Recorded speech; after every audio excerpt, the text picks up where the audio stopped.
So today we're covering something slightly different on the channel, as we're actually going to be taking a little look at the upcoming UFC 4 game.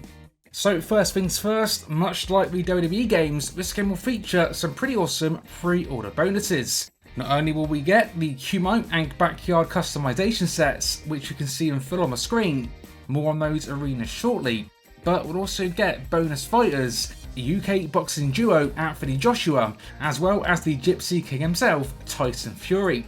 Two huge names there and some top tier fighters for the UFC games roster.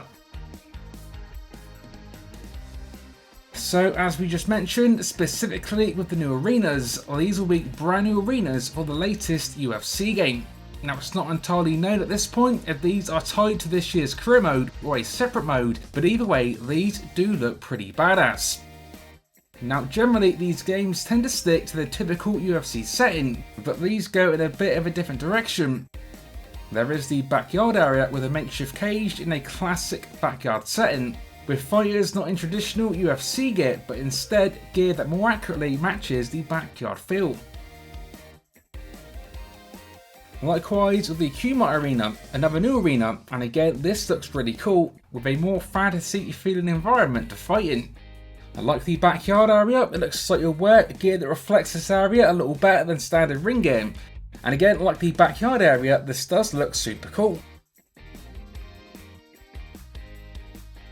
Another thing we know about the game in terms of improvements over the last one is that UFC 4 will feature more responsive fluid clinch-to-strike combos, as well as an overhaul to its takedown and ground mechanics, which is said to give more control in these areas of the fight. There's also good news for fans of custom fighters, as you can see by the screenshots, as it does look like this year's game will feature greater customization across the board.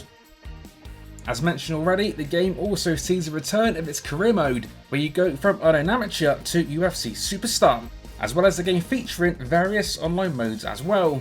Not forgetting the two new arenas that will either feature as part of the career mode, or maybe even their own entirely separate modes. So that is about it for this one, just a quick one, testing out something a little different on the channel. But let me know your thoughts on this in the comment section down below. Stay tuned for more like it, coming to the channel soon. And until next time, this has been 101, and I will see you all on the next one.